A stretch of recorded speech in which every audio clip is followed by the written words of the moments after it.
बिस्मिल्लाहिर्रहमानिर्रहीम, अस्सलाम वालेकुम। Welcome to my kitchen. आज मैं आपसे गुड़ के पतीसे की रेसिपी शेयर कर रही हूँ, जिसे गुड़ पापड़ी या फिर गुड़गट्टा के नाम से भी जाना जाता है। और इस गुड़गट्टा को हम अक्सर स्कूल के बाहर या फिर अपने बचपन के ज़माने में खाया करते थे। यहाँ पर बहुत ही जालीदार और क्रिस्पी गुड़ का पतीसा बनाने की सीक्रेट टिप मैं आपसे शेयर करने वाली हूँ। तो मेरी वीडियो को शुरू से एंड तक पूरा देखिएगा। बहुत ही आसान और बहुत ही झटपट ये गुड़गट्टा बनके तैयार हो जाता है। तो चलिए इसको बनाना स्टार्ट करते हैं। तो गुड़ का पतीसा बनाने से पहले हम सबसे पहले यहाँ पर कोई भी मोल्ड ग्रीस कर लेंगे, क्योंकि जब हम गुड़गट्टा बनाते हैं तो उस वक्त बिल्कुल भी टाइम नहीं होता इस प्रोसेस का, क्योंकि गुड़ का जो पतीसा हम बनाते हैं उसको हमने फ़ौरन ही मोल्ड के अंदर ट्रांसफ़र करना होता है। इसीलिए किसी भी प्लेट या फिर मोल्ड का जिसका भी आपने इस्तेमाल करना है उसके ऊपर अच्छे से घी लगा दें। इस तरीके से उसको ग्रीस कर लें, ऑयल का भी इस्तेमाल कर सकते हैं। तो ये देखिए इस तरीके से मैंने अच्छे तरीके से चारों तरफ से इसमें घी लगा दिए। तो अब हमारा जो मोल्ड है वो बिल्कुल रेडी है। इसको एक तरफ रख लेते हैं। अब दूसरी तरफ मैंने यहाँ पर एक पैन ले लिया है। इसके अंदर मैं ऐड करूँगी 1 टीस्पून के बराबर देसी घी। आप चाहें तो बनास्पति घी भी ले सकते हैं। तो ये मैंने इसमें डाल दिया। अब इसकी सीक्रेट टिप है ये चीनी डालने से गुड़गट्टे के अंदर बहुत ही क्रिस्पीनेस आएगी और उसका कलर भी बहुत ही ज़बरदस्त बनेगा। तो यहाँ पर भी मैंने 1 टीस्पून लिया है चीनी का और 1 ही टीस्पून मैंने यहाँ पर पानी का इस्तेमाल किया है। तीनों चीज़ों को मैं अच्छे से मिक्स कर लूँगी और जैसे ही तीनों चीज़ें एक साथ मिक्स हो जाएंगी तो इसके अंदर अब मैं ऐड करूँगी गुड़। यहाँ पर मैंने आधा किलो गुड़ का इस्तेमाल किया है। इसको इस तरीके से मैंने छोटे छोटे टुकड़ों में तोड़ लिया है ताकि हमारा जो गुड़ है वो आसानी से मेल्ट हो जाए। तो ये देखिए इस तरीके से मैंने सारा गुड़ इसमें ऐड कर दिया है। अब लो फ्लेम में मैं बिल्कुल इसको पकाऊंगी और इतना पकाऊंगी कि हमारा जो सारा गुड़ है वो अच्छे से मेल्ट हो जाए। इसके अंदर कोई भी लम्स नहीं रहने चाहिए। तो लगातार चम्मच चलाते हुए मैं इसको पकाऊंगी और लो फ्लेम में इसको पकाऊंगी ताकि ये नीचे से लगे भी ना गुड़। तो कुछ ही देर बाद आप देखेंगे कि गुड़ जो है वो मेल्ट होना शुरू हो जाएगा। ये देखिए गुड़ जो है वो अच्छे से मेल्ट होना शुरू हो गया और हम लगातार चम्मच चला रहे हैं और फ्लेम को भी मैंने बिल्कुल लो रखा हुआ है। तो ये देखिए गुड़ हमारे अच्छे से मेल्ट हो चुका है और इसके अंदर अब कोई भी लम्स नहीं है। ये देखिए बहुत अच्छे से मेल्ट हो गया है। अब इसको हमने कितना पकाना है वो मैं आपको अभी बताती हूँ कि हम इसको कितना पकाएंगे गुड़ को। तो गुड़ के मेल्ट होने के बाद कुछ ही सेकंड हमने इसको पकाया है और अब हम इसको चेक करेंगे। एक कटोरी में मैंने ठंडा पानी ले लिया है और इसके अंदर मैं थोड़ा सा गुड़ डालूँगी और थोड़ी देर इसको मैं देखूंगी, इसी पानी में रहने दूंगी और उसके बाद चेक करूंगी। तो ये देखिए ये अभी इसमें क्रिस्पीनेस नहीं आई है, ये अभी थोड़ी गुई गुई सा है। तो अब हम थोड़ा सा और पकाएंगे गुड़ को। तो ये देखिए दोबारा से मैं इसको चेक करती हूँ और थोड़ी देर ठंडे पानी में रहने दूंगी और साथ साथ मैं गुड़ को हिलाती भी रहूँगी ताकि ये जो नीचे से लगे ना। तो 20 से 30 सेकंड हो गए हैं गुड़ को पानी में डाले हुए। तो आइए अब इसको मैं चेक करती हूँ। ये देखिए ये कितना आसानी से टूट रहा है और इसमें कितना क्रिस्पीनेस आ गया है। तो गुड़ हमारा बिल्कुल रेडी है। अब मैं इस टाइम पे आकर इसके अंदर 1 चाय का चम्मच बेकिंग सोडा यूज़ करूँगी और फ्लेम को मैंने बंद कर दिया और लगातार इसमें मैं चम्मच चलाऊँगी और आप देखेंगे जैसे जैसे मैं चम्मच चलाती जाऊँगी ये बहुत ज़्यादा फ्लफ़ी और लाइट कलर में आता जाएगा। तो ये देखिए अच्छे से हमने मिक्स करना है सोडे को गुड़ के साथ। ये देखिए कितना ये फोमी सा हो गया और इसने कलर भी अपना काफ़ी चेंज कर लिया है। और फ्लेम को मैंने फ़ौरन बंद कर दिया था, उसके बाद ही मैंने इसके अंदर ऐड किया है सोडा। देखिए अच्छे से मिक्स हो गया और ये काफ़ी लाइट कलर में भी हो चुका है। अच्छे से मिक्स हो गई सारी चीज़ें। अब जो हमने मोल्ड को तैयार किया हुआ था घी लगाकर, उसके अंदर मैं सारा का सारा ये गुड़ का पतीसा डाल दूँगी और फ़ौरन से हमने ये काम करना है, टाइम नहीं लगाना इसमें। तो ये सारा मैंने इसमें ऐड कर दिया है और इसको हमने बिल्कुल भी हिलाना जुलाना नहीं है, ना टैप करना है, वरना आपके जो गुड़गट्टे की जो जाली है वो अच्छे से नहीं बनेगी। तो ये देखिए थोड़ी सी मैं इसके ऊपर सौंफ छिड़क रही हूँ और थोड़ी सी पीनट्स डाल रही हूँ। भुनी हुई जो मूंगफली होती है वो मैं इसमें डाल रही हूँ। ये बिल्कुल ऑप्शनल है, अगर आप नहीं डालना चाहते तो इसके बगैर भी ये गुड़गट्टा बहुत ही मज़ेदार बनेगा। अब इसको मैं 2 से 3 घंटे के लिए सेट होने दूँगी, उसके बाद मैं आपको इसकी फ़ाइनल लुक दिखाती हूँ। तो ये देखिए 2 से 3 घंटे हो गए हैं गुड़ के पतीसे को मुझे रखे हुए और ये अच्छे से सेट हो चुका है। अब मैं किसी छुरी की मदद से इसको इस तरीके से थोड़ा सा निकालूंगी ताकि ये आसानी से निकल जाए। इसके किनारों में मैं इस तरीके से छुरी लगाऊंगी ताकि ये आसानी से निकले। और ये देखिए ये कितनी आसानी से निकल गया और आप देख रहे होंगे कि कितना जालीदार सा बना है। ये देखिए ज़बरदस्त सा ये तैयार हुआ है और इसको अब हम तोड़ते हैं। ये देखिए कितना ये क्रिस्पी और कितना ये ज़बरदस्त बना है। ये देखें, ये देखें कितना ये जालीदार सा बना है। अंदर आप देख रहे होंगे इसमें बहुत अच्छी सी जाली बनी है। खाने में भी ये बहुत ही ज़बरदस्त है। तो इस सर्दी के मौसम में आप इस गुड़ पापड़ी को ज़रूर ट्राई कीजिएगा और अपने फीडबैक में मुझे बताइएगा कि आपकी गुड़ पापड़ी कैसी बनी। बिस्मिल्लाहिर्रहमानिर्रहीम, अस्सलाम वालेकुम, वेलकम टू माय किचन। आज मेरे किचन में बहुत ही क्रंची और बहुत ही मज़ेदार से तिल गुड़ की रेवड़ियाँ बन रही हैं, जो बहुत ही मज़ेदार बन के तैयार होती हैं। आप इनको चीनी यानी शक्कर में भी बना सकते हैं, लेकिन गुड़ में ये बहुत ज़्यादा हेल्दी बनेंगी और करारी भी बनेंगी और बहुत टेस्टी बनेंगी। तो एक मैं आपको तोड़ के भी दिखाती हूँ इसको। ये देखिए कितने ये आराम से टूट गई हैं और ये देखिए कितने ज़बरदस्त, कितनी क्रंची बनी है। ये बाज़ार से भी ईज़िली ये रेवड़ियाँ मिल जाती हैं, लेकिन वो इस तरीके से क्रंची नहीं होती। तो आपको मैं एक खा के सुनाती हूँ उसकी आवाज़। तो आपने सुना कि कितनी क्रंची बनी है और टेस्ट में भी ये बहुत ही मज़ेदार बनी है। तो ज़रूर ट्राई कीजिएगा मेरी रेसिपी को। तो चलिए इसको बनाना स्टार्ट करते हैं। तो तिल गुड़ रेवड़ी बनाने के लिए हमें सबसे पहले यहाँ पर चाहिए होगे तिल। तो ये 200 ग्राम्स के बराबर मैंने तिल ले लिए हैं। ये देखिए ये इस तरीके से होते हैं, बहुत ईज़िली ये मार्केट से मिल जाते हैं। तो साथ ही मैंने यहाँ पर लिया है गुड़। गुड़ मैंने यहाँ पर 250 ग्राम्स लिया है। तो चलिए सिर्फ इन दो चीज़ों से हम मज़ेदार और क्रंची सी रेवड़ियाँ तैयार कर लेते हैं। तो सबसे पहले मैंने यहाँ पर एक कढ़ाई ले ली और इसके अंदर मैं डाल दूँगी सफ़ेद तिल। सारे तिल मैंने इसमें डाल दिए हैं और अब मैं इनको अच्छे से रोस्ट कर लूँगी। बिल्कुल लो फ्लेम में मैं इनको रोस्ट करूँगी और तब तक इनको रोस्ट करूँगी जब तक ये अच्छे से इनमें क्रैकल नहीं आ जाता और इनका रंग हल्का सा चेंज नहीं हो जाता। तो ये देखिए तिल का जो कलर है आप देख रहे होंगे वो हल्का हल्का सा चेंज हो गया और इनमें अच्छा सा क्रैकल भी आ गया। तो बस इसको अब मैं एक प्लेट में निकाल लूँगी। यहाँ पर मैंने एक दूसरी पतीली ले ली है, इसके अंदर मैं डाल दूँगी गुड़। साथ ही इसके अंदर मैं 1/4 कप पानी ऐड करूँगी और बिल्कुल लो फ्लेम में इसको मैं पकने के लिए छोड़ दूँगी। अब गुड़ को हम बिल्कुल लो फ्लेम में पकाएंगे और तब तक पकाएंगे जब तक ये अच्छे से मेल्ट नहीं हो जाता और इसमें 1 से 2 बॉयल नहीं आ जाते। तो ये देखिए गुड़ जो है हमारे अच्छे से मेल्ट हो गया और इसमें बॉयल भी आ चुके हैं 1 से 2। अब फ्लेम को हम बंद कर देंगे और इसको हम छान लेंगे। तो यहाँ पर मैंने एक छन्नी ले ली और इसके नीचे मैंने एक दूसरा बाउल रख दिया है। अब सारा जो ये सिरप है गुड़ का ये हम इसमें डाल देंगे। इसको छानना इसलिए ज़रूरी होता है क्योंकि गुड़ में काफ़ी इम्प्योरिटीज़ होती हैं जिसको निकालना बहुत ज़रूरी होता है। तो आप देख रहे होंगे कि काफ़ी इसके अंदर से आपको नज़र आ रहे होंगे कतरन। तो बस इसको अब हम अलहदा कर लेंगे। अब यहाँ पर मैंने दोबारा से कढ़ाई ली है और इसके अंदर जो हमने गुड़ का सिरप छान के रखा था वो डाल देंगे। अब इसके अंदर हम ऐड करेंगे 1 छोटी चम्मच देसी घी। आप चाहें तो बनास्पति भी डाल सकते हैं, लेकिन देसी घी का ज़्यादा अच्छा इसमें टेस्ट आएगा। घी इसमें ऐड करने का मकसद ये है कि हमारी जो रेवड़ियाँ हैं वो अच्छी क्रंची बने और साथ उसका टेस्ट भी बहुत ही मज़ेदार बने। बिल्कुल लो फ्लेम में हम इस गुड़ को पकाएंगे और कितना पकाना है ये साथ साथ मैं आपको बताती रहूँगी। तो 2 से 3 मिनट के लिए मैं इसको पका रही हूँ पहले और बिल्कुल लो फ्लेम है और लगातार चम्मच चला रही हूँ ताकि ये लगे ना, क्योंकि जब हम चम्मच नहीं चलाएंगे तो गुड़ नीचे लगने लगेगा और उससे टेस्ट हमारी रेवड़ियों का बिल्कुल भी अच्छा नहीं बनेगा। तो ये देखिए गुड़ ने कलर चेंज करना शुरू कर दिया है। आहिस्ता आहिस्ता आप देखेंगे कि ये थोड़ा सा फ्लफ़ी भी होता जाएगा और इसका कलर भी लाइट टोन में जाता जाएगा। तो अब हम चेक कर लेते हैं गुड़ को। तो यहाँ पर मैंने एक कटोरी में पानी ले लिया है नॉर्मल टेम्परेचर का और उसके अंदर हम ये थोड़ा सा गुड़ का सिरप डालेंगे और कुछ सेकंड के लिए ऐसे ही छोड़ेंगे। लेकिन आप देखें ये फैल गया है, फैला फैला हुआ सा हो गया है ये। तो अभी हम मज़ीद इसको पकाएंगे गुड़ को। तो हमें ऐसा गुड़ बिल्कुल भी नहीं चाहिए, हम इसको मज़ीद पकाएंगे। तो ये देखिए लगातार चम्मच चलाते हुए मैं इसको मज़ीद पका रही हूँ लो फ्लेम में। तो आइए इसको दोबारा से हम चेक कर लेते हैं। कुछ सेकंड के लिए मैं इसी पानी में इसको रहने दूँगी, फिर हम इसको चेक करेंगे। तो ये देखिए गुड़ हमारा अभी भी चुई चुई सा है। ये देखिए हमें ऐसा नहीं चाहिए, तो मज़ीद इसको हम पकाएंगे 2 से 3 मिनट। तो ये देखिए आप साथ साथ देख रहे होंगे कि कितना फ्लफ़ी सा होता जा रहा है गुड़ और इसका जो कलर है वो भी लाइट होता जा रहा है। तो बस लगातार चम्मच चलाते हुए मैं इसको पका रही हूँ।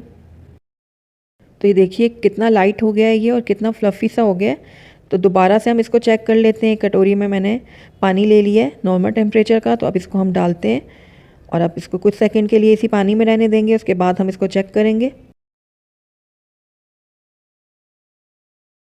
तो अब इसको चेक कर लेते हैं। तो ये देखिए इसमें कितना अच्छा क्रंच सा आ गया। तो बस हमें इतना ही पकाना था गुड़ को। अब इसके अंदर बिल्कुल 1 चुटकी के बराबर मैं डालूँगी मीठा सोडा और इसको मिक्स करूँगी अच्छे से। ज़्यादा आपने सोडा बिल्कुल भी ऐड नहीं करना, बस 1 चुटकी इसमें डालनी है। अच्छे से मिक्स करने के बाद इसके अंदर मैं तिल ऐड करूँगी जो हमने रोस्ट करके रखे हुए थे। 1/3 कप के बराबर तिल जो है वो मैं बचा लूँगी, बाकी सारे तिल जो हैं वो मैं डाल दूँगी गुड़ के अंदर। अच्छे से मिक्स करूँगी मैं दोनों चीज़ों को। फ्लेम को मैंने बंद कर दिया। ये देखिए इस तरीके से इसको स्टिकी सा होना चाहिए। तो ये देखिए अच्छे से मिक्स हो गया। अब मैं इसको एक प्लास्टिक शीट में निकाल लूँगी। प्लास्टिक शीट के ऊपर मैंने थोड़ा सा घी पहले से ग्रीस करके रखा हुआ था। तो ये देखिए अब इसकी मदद से मैं इसको इस तरीके से थोड़ा सा नीट कर लूँगी। हाथों से करना मुश्किल होगा क्योंकि ये बहुत ज़्यादा गर्म है। तो ये देखिए इस तरीके से मैं प्लास्टिक की मदद से इसको फोल्ड करती जाऊँगी। आप चाहें तो बेलन का भी इस्तेमाल कर सकते हैं इस तरीके से। प्लास्टिक शीट में आप घी लगाना मत भूलिएगा, वरना ये जो हमने मिक्सचर तैयार किया है ये उसके साथ चिपकने लगेगा। बाकी के जो तिल हमने बचाए थे वो भी सारे इसके ऊपर हम डाल देंगे इस तरीके से। इसको भी मैं इसके साथ यूँ मिक्स कर लूँगी हल्के हल्का। ये देखिए इस तरीके से।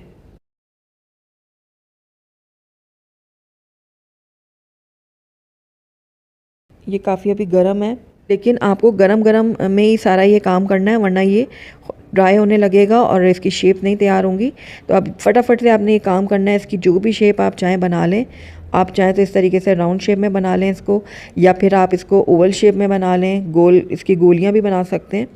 तो जैसा आप पसंद करें आप उस तरीके से इसकी शेप तैयार कर लें। जब ये गर्म होगा तभी आपको फटाफट से ये काम करना है, वरना ये कड़क हो जाएगा और फिर इसको आपको बनाना मुश्किल हो जाएगा। साथ साथ मैं इसके ऊपर तिल भी लगाती जाऊंगी इस तरीके से। तो इसी तरीके से मैं सारे तैयार कर लूँगी। तो ये लीजिए ज़बरदस्त सी रेवड़ियाँ हमारी बनके तैयार हैं। बहुत ही मज़ेदार, बहुत ही क्रंची ये बनके तैयार होती हैं। तो जैसा कि सर्दियाँ भी आने वाली हैं तो सर्दियों में इनको खाना बहुत ही ज़्यादा पसंद किया जाता है। तो ज़रूर ट्राई कीजिएगा मेरे साथ। बिस्मिल्लाहिर्रहमानिर्रहीम, अस्सलाम वालेकुम, वेलकम टू क्लासिक किचन। सर्दियों के मौसम में हर वक्त कुछ ना कुछ खाने का दिल करता है, तो ऐसे में अगर पीनट चिक्की खाने को मिल जाए तो मज़ा ही आ जाए। पीनट चिक्की मैं मुकम्मल टिप्स के साथ आपको घर में बनाना सिखाऊंगी। ये बिल्कुल बाज़ार की तरह बनेगी और बहुत ही टेस्टी होगी। एक मैं आपको इसको तोड़ के भी दिखाती हूँ। ये देखें कितने ये क्रंची बनी है, बिल्कुल टॉफ़ी की तरह ये टूट रही है, बिल्कुल भी इसमें खिंचाव नहीं है। ये देखिए कितनी ज़बरदस्त ये चिक्की तैयार हुई है। अगर आप भी इसी तरीके से क्रंची और टेस्टी चिक्की घर में बनाना चाहते हैं तो मेरी रेसिपी को शुरू से आखिर तक गौर से देखिएगा। तो चलिए रेसिपी की तरफ चलते हैं, लेकिन सिर्फ 3 इंग्रेडिएंट्स के साथ ज़बरदस्त सी चिक्की हम घर में तैयार करेंगे। तो यहाँ पर 1 कप मैंने मूंगफली ली है, 1 कप मैंने गुड़ लिया है और 1 चम्मच मैंने देसी घी लिया है। आप चाहें तो बटर भी यूज़ कर सकते हैं। तो सबसे पहले मैं पीनट को रोस्ट कर लूँगी, क्योंकि मेरे पास रोस्टेड पीनट नहीं थे, तो इसलिए मैं पहले इसको रोस्ट करूँगी और तकरीबन 5 से 6 मिनट के लिए मैं इसको मीडियम लो फ्लेम में लगातार चम्मच चलाते हुए रोस्ट कर लूँगी। अगर आपके पास रोस्टेड पीनट है तो आप इसको स्किप कर दीजिएगा। तो ये देखिए लगातार चम्मच चलाते हुए मैं पीनट्स को रोस्ट कर रही हूँ। आपने इस बात का ध्यान रखना है कि जो पीनट्स हैं वो हमारे बिल्कुल भी ओवर कुक नहीं हो। बिल्कुल हल्की आंच में मैं लगातार चम्मच चलाते हुए इसको रोस्ट कर लूँगी। तो ये देखिए तकरीबन 5 से 6 मिनट हो चुके हैं, मैं इसको लगातार चम्मच चलाते हुए पका रही थी। अब ये बिल्कुल रेडी है। आइए अब मैं इसको एक प्लेट में निकाल लेती हूँ। तो ये लीजिए मैंने एक प्लेट में इनको निकाल लिया है। अब मैं इनको अच्छी तरीके से तोड़ लूँगी, इस तरीके से दबा के इनको 2 हिस्सों में कर दूँगी और उसके बाद आधे घंटे के लिए मैं इनको ठंडा होने के लिए छोड़ दूँगी। तो आइए अब हम गुड़ की तैयारी कर लेते हैं। तो यहाँ पर मैंने 2 खाने के चम्मच पानी लिया है एक पैन में। उसके बाद 1 कप जो मैंने गुड़ लिया था वो इसमें शामिल कर दूंगी और बिल्कुल लो फ्लेम में मैं इसको पका लूँगी। गुड़ को हमने इतना पकाना है कि ये बिल्कुल लिक्विड फॉर्म में आ जाए। आपकी चिक्की बहुत ज़्यादा क्रंची और टेस्टी बने उसके लिए मैं आपको एक टिप बताऊंगी। तो ये लीजिए गुड़ मेल्ट होना शुरू हो गया है। अब इस टाइम पे आकर मैं इसमें 1 चम्मच देसी घी के शामिल करूँगी। इससे हमारी चिक्की बहुत ज़्यादा चमकदार बनेगी। जिस तरीके से बाज़ार की चिक्की मिलती है एकदम शाइनी और चमकदार, बिल्कुल उसी तरीके से हमारी चिक्की तैयार होगी। इसको मैं मज़ीद पकाऊंगी ताकि इसका जो गुठलियाँ हैं वो अच्छी तरीके से सारी मेल्ट हो जाएं।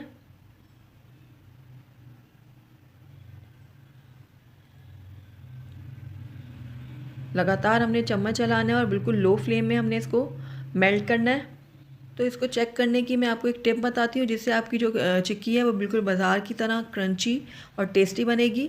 तो यहाँ पर मैंने एक पानी लिया है कटोरी में, तो थोड़ा सा गुड़ लेकर इसको मैं ठंडे पानी में डालूँगी और 10 से 15 सेकंड के लिए मैं इसको उसमें रहने दूँगी। उसके बाद मैं इसको चेक करूँगी। तो ये देखिए, तो गुड़ हमारा अभी तक बिल्कुल नरम है, इसमें बिल्कुल भी क्रंचीनेस नहीं आई, ये टॉफ़ी की तरह बिल्कुल भी नहीं टूट रहा। तो अभी ये रेडी नहीं है, इसको मज़ीद मैं 2 से 3 मिनट के लिए पका लूँगी। तो ये देखिए, लगातार चम्मच चलाते हुए मैं इसको लो फ्लेम में मज़ीद पका लूँगी 2 से 3 मिनट के लिए।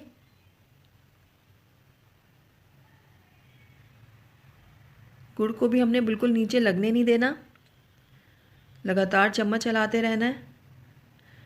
तो आइए मैं एक दफ़ा फिर चेक कर लेती हूँ गुड़ को। तो 10 सेकंड के लिए मैंने इसको पानी में छोड़ा है। तो ये देखिए, गुड़ अब बिल्कुल रेडी है। ये देखिए, टॉफ़ी की तरह ये टूट रहा है। तो अब इसमें मैं पीनट शामिल कर दूँगी,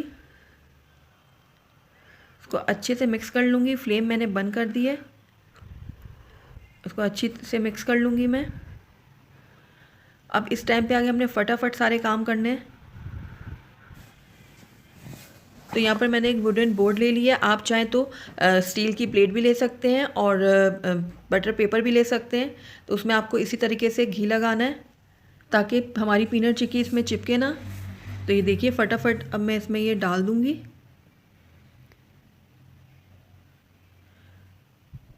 और अच्छे से इसको मैं फैला दूँगी।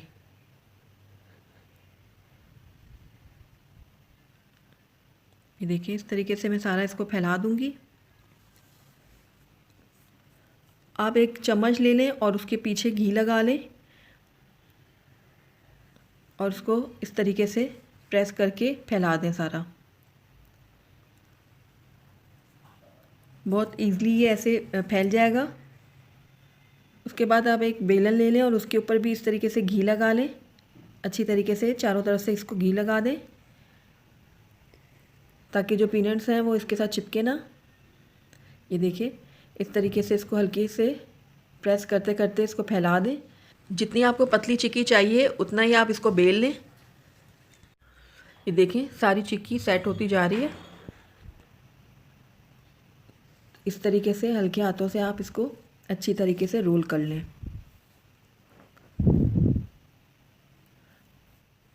फ़ौरन छुरी की मदद से इसके ऊपर कट लगा दें, क्योंकि जब ये एक दफ़ा सेट हो जाएगा तो उसके बाद इसमें कट लगाना मुश्किल हो जाएगा। तो फ़ौरन से आप इसमें कट लगा लें। इस तरीके की शेप आपको चाहिए उसी तरीके से इसको कट कर लें। ये देखिए, इस तरीके से चिक्की पर मैंने कट लगा दिए। अब मैं इसको 1 घंटे के लिए छोड़ दूंगी ताकि ये अच्छे से सेट हो जाए। तो तकरीबन 1 घंटा हो गया चिक्की को ऐसे पड़े हुए, ये अब बिल्कुल सेट हो चुकी है। तो आइए अब मैं इसको आपको दिखाती हूँ कि कितनी ज़बरदस्त सी चिक्की तैयार हुई है। बिल्कुल ये देखें, टॉफ़ी की तरह ये टूट रही है। बहुत ही ज़बरदस्त हमारी चिक्की तैयार हुई है, बिल्कुल बाज़ार की जैसी, बहुत ही टेस्टी और बहुत ही क्रंची। तो इन सर्दियों में आप इस रेसिपी को ज़रूर ट्राई कीजिएगा। मुझे पूरी उम्मीद है आपको ये ज़रूर पसंद आएगी। अगर आपको मेरी रेसिपी पसंद आई है तो इसको लाइक करें, अपने दोस्तों के साथ शेयर करें और अगर पहली दफ़ा मेरे चैनल पे आए हैं तो काइंडली इसको सब्सक्राइब भी कर लें और साथ ही बेल आइकन को भी प्रेस कर दें ताकि मेरी हर नई आने वाली वीडियो की नोटिफिकेशन सबसे पहले आप तक पहुँचे। Thank you for watching. अल्लाह हाफ़िज़।